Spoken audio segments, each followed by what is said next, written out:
We're back. Another episode of the AWOL Podcast. I think this is number 34. Welcome, everybody. Hope everybody's doing good. Doing good. Yeah. I'm going to jump right into it. Shout out to my homie FaZe and my homie Blaze. Both of them hit me up recently. And I'll start off with my homie Blaze. He was like, hey, have you seen Judas and the Messiah? It's the Fred Hampton movie. Fred Hampton was a Black Panther, Chicago chapter. And I was like, nah, I haven't peeped it. And he was like, oh, check it out. Da-da-da. So I watched it. Obviously, you already know. I know this outcome of what happened to him. But at 10 minutes in, I'm mad already. Because I'm like, I know how this is going to end, and I kind of want a different ending. But I know it's not going to happen. So I really didn't want to watch it because I knew I was just going to get aggy. But I watched it. And I'm like, I just hope I watched it because I wanted to see if they were going to do it justice on who he was and the mission that he was on. Whether some agree, whether you don't agree, whatever. Black Panthers had a goal in mind, right? And as I watched it and it finished, and I was right, I was angry. Not really angry. Not angry like, I'm so mad. I was more upset. It was a little disheartening when I'm like, man. Because people can never have anything. And it's like as soon as you see, as soon as somebody stands up for anything, if it doesn't toe the line of what society thinks it's normal, like the higher ups or whoever they want to call them, they are no longer here. They're gone. Malcolm X, gone. Martin Luther King, gone. Fred Hampton, gone. Bobby Hunting, gone. We already know how Huey P's life. He's gone, but he ended up dying the most minimalist way ever. Like, it was like all those years of fighting, and he went out the way he did. And it's like, that's unbelievable. Like, damn, that's all that work. And that's how it ended? JFK, gone. Good or bad, gone. Do your research on him. Right? So it's like, anytime somebody stands up, they get taken out. And then people want to turn around and say, some people, all right? And I'm not blaming this on any race. This is just thoughts in general. Because racism is real, but so is classism. I don't care what skin tone you have. But if you're poor, you get treated like you're poor. You might get treated a little bit better than other poor people, but at the end of the day, you're poor, they're rich, and that's how it goes. So classism is a thing. So anytime that happens, and some people are like, hey, come on, what's up with your community and this and this and that? And I have conversations with a couple of people I know, and they might not be up on it, so I don't come at nobody's neck like, how do you not know this? Ain't the cup of tea, all right? It's a lot. It's a hard pill to swallow. It's not fun when you research and do all this and read books of this and other people's plight that you're like, oh, man, it's a little heavy. It's heavy. And if you can't handle the heavy shit, I get it. Why you might not even want to live in that life. You're like, I don't want to know. I want to live my life. I get it. I just don't want that in my head. I get it. So I don't get mad at them. But some arguments that people have with me, it's like, oh, you don't know.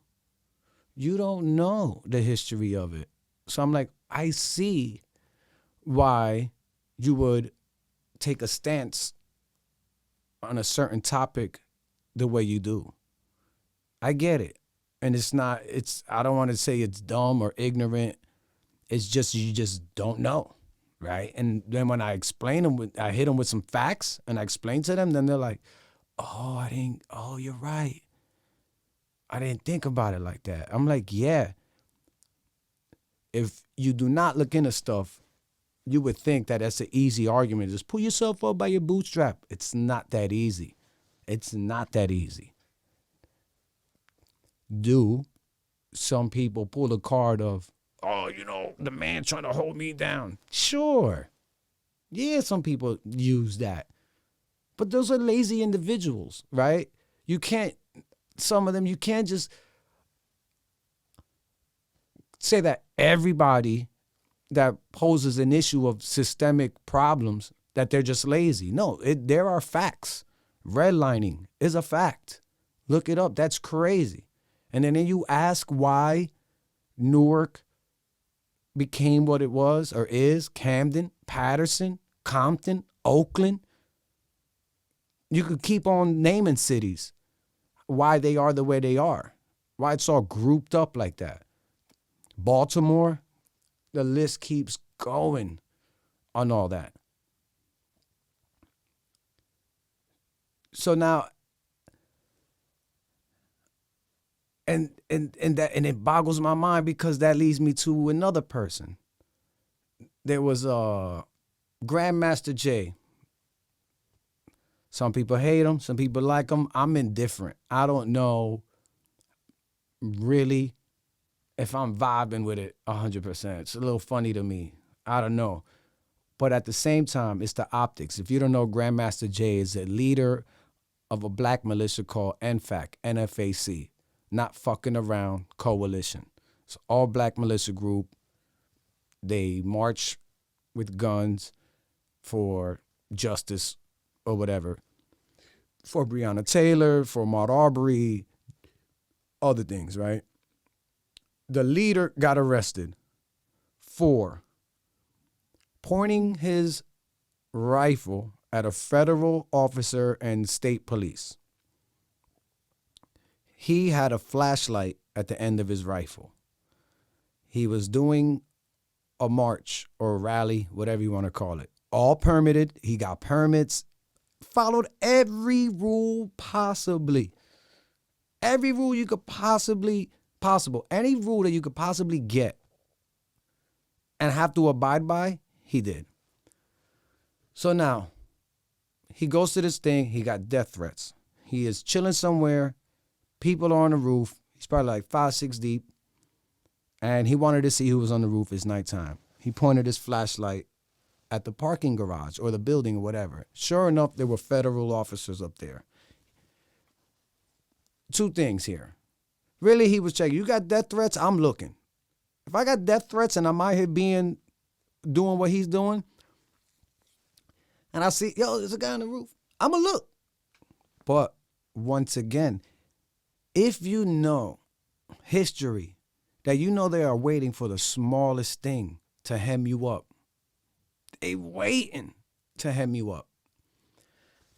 He should have thought, somebody up there, if you the leader, you got to have a second in command and let him take that fall.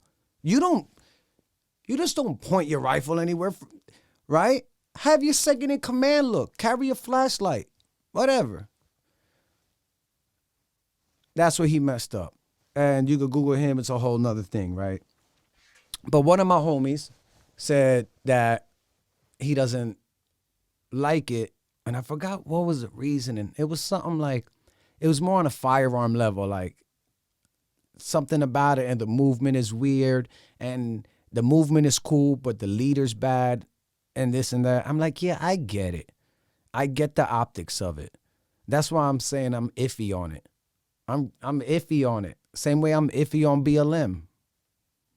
Right? I understand the sentiment behind it. Do I like the leadership or do I like what they do? I get the point though. I appreciate the point of it. The same way I appreciate the NFAC's point. I get it. But You might not like the optics of it, but at least it's something to look at, right? Because if not him, then who? If not a movement, then who? If no movement ever exists, no movement is going to be without blemishes. It's impossible. We're humans. Humans make errors. Humans are emotional. We're not robots. It's damn near possible to do anything in life without fucking up every once in a while. You get what I'm saying? So yeah, he's going to have some things that aren't cool.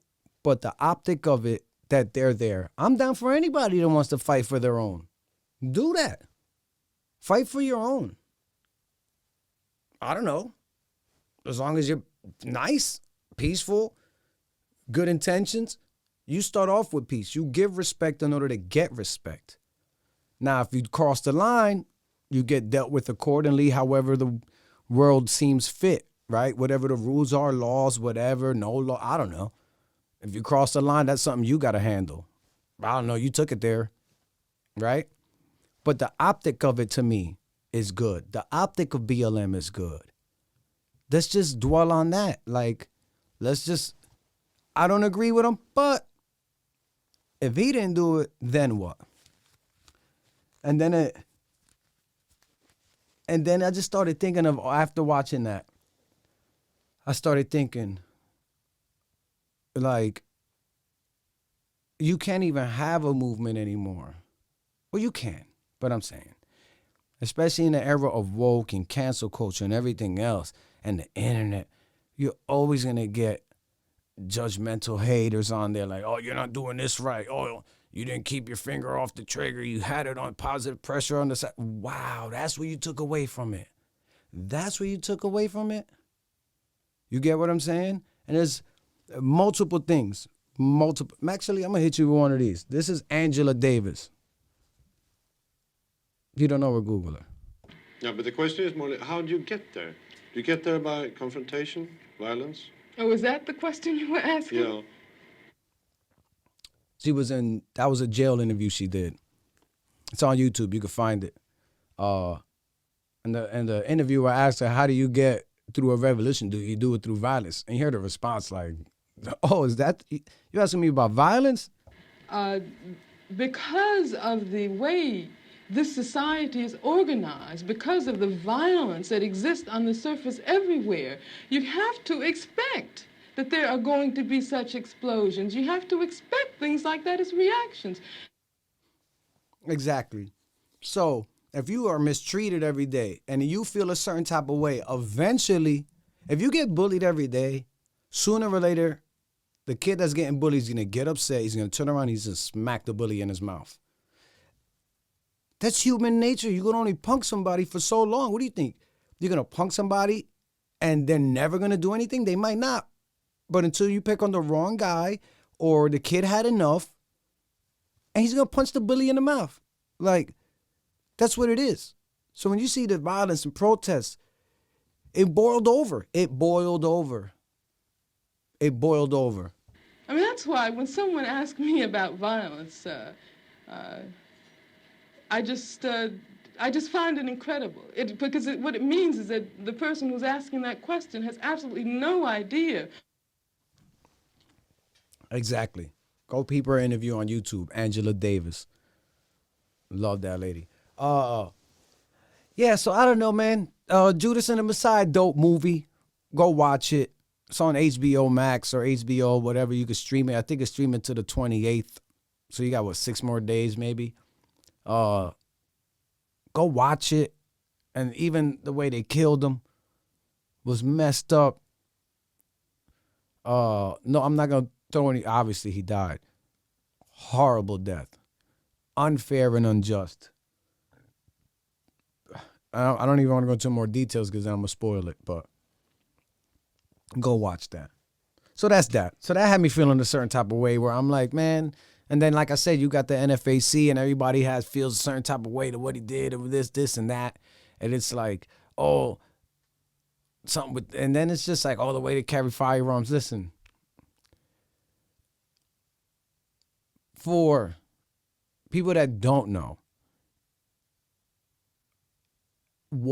how shit works. In California, you were able to carry around a loaded gun until 1967.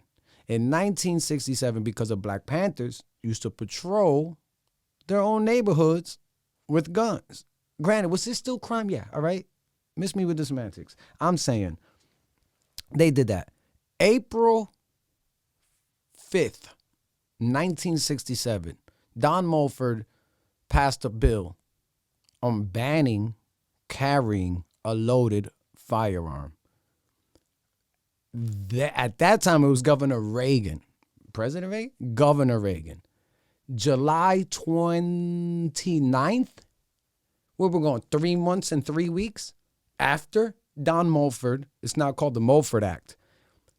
So April 5th, passed a bill. May 7th, if I'm not mistaken, 30 Panthers went to the Capitol. And how crazy is that, right?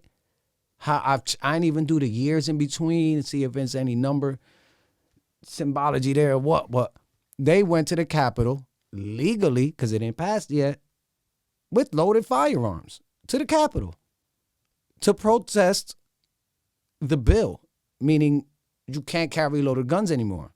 It was all fine in California. You could carry all the loaded guns you want. Then Black Panther started doing it. Oh, shit. We got a problem. We got a problem here.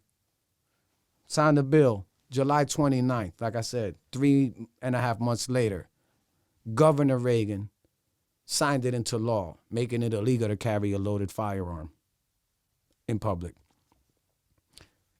That shit was fine until black people did it. Let's be frank. You can do it all the time until black people did it. Dave Chappelle got on his special, he said, I'm butchering this joke, I'm not a comedian, so my bad. But he said something to the effect, I need every black person, able-bodied citizen, to legally go register for a firearm. And watch how fast gun laws changed. It's comedic, but it's deep. It's comedic, but it's deep. That's the great mind of Dave Chappelle. Makes you laugh, but within there, he slid some gems in on you.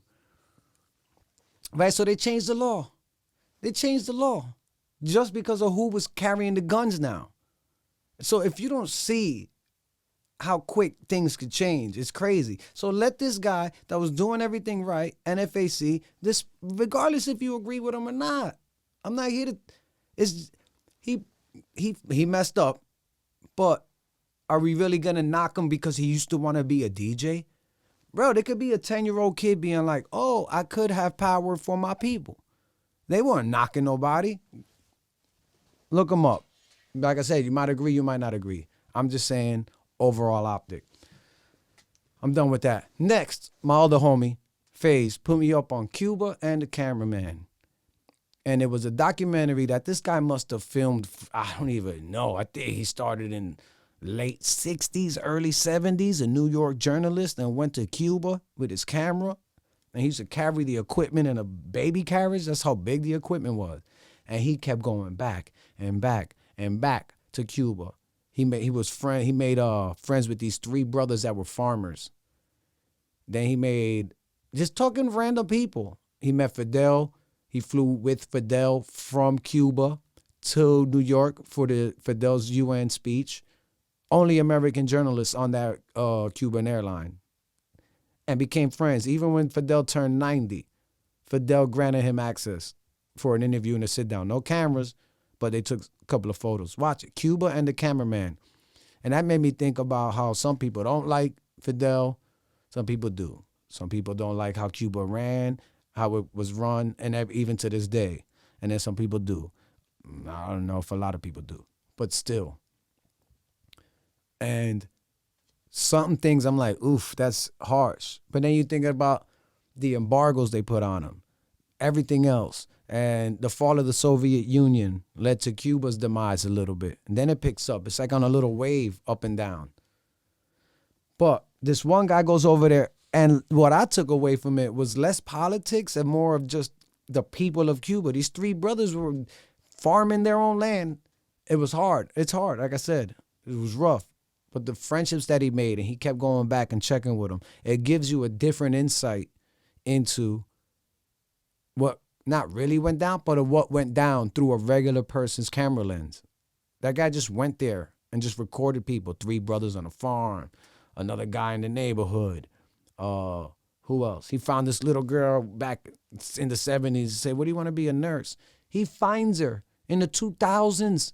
This girl was like 11 years old when he interviewed her. She's now 30. And he found her. He kept finding them again and again and again. And it makes me feel like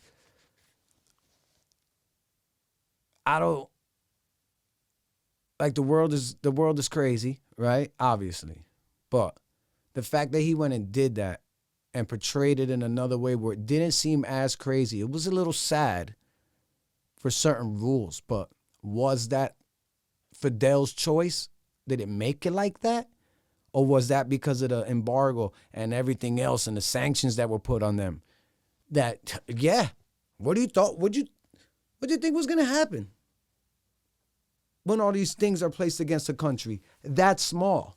A country that small. Come on. I don't know. It's wild. It's wild. So then, with both of those, this is going to be a quick one. It's a solo episode 34, right?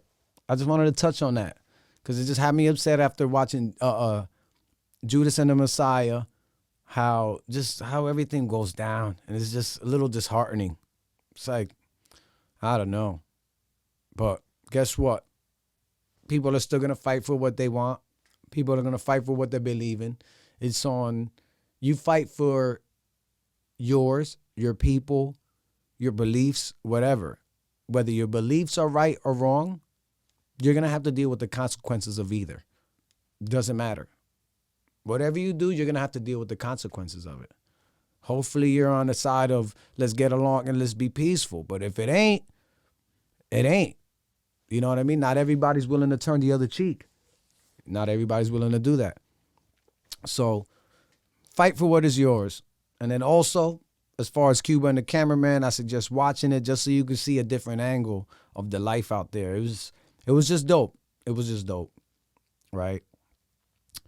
And yeah, that's probably going to be it for this one. Episode 34 is something light, something quick. And with that, I'm going to leave you with this. People misinterpret the purpose of revolution like it's only marching through the jungles with bundles of guns shooting. Like it's not to find oneself or a poor man's solution on how to stay fed and clean when you're used to hunger and pollution. But fed oppression, dreams become tactical aggression. And just to be clear, this ain't an Ernesto Guevara lesson. No diaries to write, no gas in my motorbike. Most walk away from problems instead of running a fight. And quick to talk shit at how the world holds them down, but couldn't stand on their own 2 feet, even when given solid ground. Some indulge in the foul taste of lies served on platinum plates. Yeah, the spoon might be silver, but what you're chewing on is still waste. I'm in the league of my own, we ain't the same. Go figure, 'cause my soul ain't for sale unless truth is the highest bidder. We might not be back. I might be in jail. I might be anywhere. But when I leave, you can remember I said with the last words on my lips that I am a revolutionary. And you're going to have to keep on saying that. I'm out of here.